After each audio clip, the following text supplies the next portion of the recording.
आदाब class you कीजिए कि बच्चों, उम्मीद है आप ठीक तरह से होंगे। चलिए बच्चों, आज हम उर्दू में पढ़ेंगे हमारा स्कूल। उर्दू में बोलते हैं स्कूल और इंग्लिश में बोलते हैं स्कूल, ठीक है।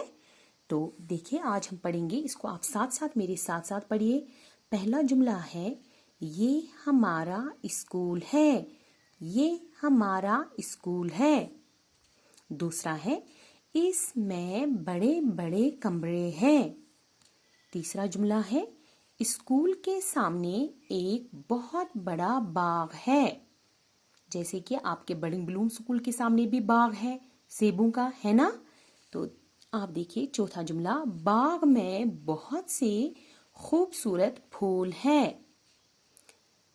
पांचवा है फिर, स्कूल के सामने खेल का मैदान भी है। मैदान कहते हैं ग्राउंड, खेलने का, ठीक है, मैदान भी है। छठा जुमला है, स्कूल में अच्छे उस्ताद हैं। स्कूल में अच्छे उस्ताद हैं, टीचर्स को कहते हैं उस्ताद, ठीक है। सातवां है, स्कूल में हमें उस्तानी भी पढ़ाती है। फीमेल टीचर जो होती है उसको कहते हैं उस्तानी, ठीक है, और जो मेल होता है उसको कहते हैं उस्ताद। स्कूल में हमें उस्तानी भी पढ़ाती है। फिर देखिए, आपको जो मशक है हमें इस सबक की, वो हमें करनी है। तो यहाँ पर सबसे पहला जुमला जो है, ये हमारा डैश डैश है, तो साइड में दिया गया है स्कूल के घर। तो क्या आएगा? स्कूल। बहुत अच्छा, शाबाश बच्चों। तो हम यहाँ पर लिखेंगे स्कूल। आप भी लिखिए साफ साफ अच्छी तरह से, स्कूल। फिर है दूसरा, इसमें बड़े बड़े डैश डैश हैं। नल का है लिखा हुआ कमरे। क्या लिखेंगे सही?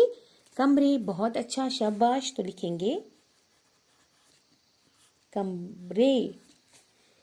आगे देखिए, फिर है तीसरा, बाग में बहुत से खूबसूरत डैश डैश है। यहाँ पर लिखा है ऊंट फूल। तो क्या आएगा सही? बहुत अच्छा, शाबाश, फूल ही आएगा। तो यहाँ लिखिए आप फूल। फिर है आगे चौथा, स्कूल के सामने खेल का डैश डैश भी है। यहाँ लिखा है गाय मैदान। तो क्या आएगा सही? मैदान। Very good. तो देखिए मैदान। फिर उसके बाद है पांचवा, स्कूल में अच्छे डैश डैश है। खिलाड़ी आएगा कि उस्ताद आएगा? वेरी गुड, शाबाश, उस्ताद ही आएगा। तो उस्ताद, अलिफ सीन ते अलिफ ता दाल, उस्ताद है। फिर है आखिरी वाला, स्कूल में हमें डैश डैश पढ़ाती है। यहाँ लिखा हुआ है चपरासी की उस्तानी। तो क्या आएगा? उस्तानी। उस्तानी पढ़ाती है। तो आप इसको अच्छी तरह से साफ साफ लिखना अपनी बुक पर। और नीचे जो है यहाँ पर लिखा है, स्कूल की तस्वीर को रंग भरो। आपको इसको कलर करना है। यहाँ पर तस्वीर बनी है स्कूल की, इसको अच्छी तरह से खूबसूरत रंग भरने हैं और फिर मुझे क्लास में दिखाना है। तो मुझे उम्मीद है आज का सबक आपको अच्छे से समझ आया होगा। शुक्रिया।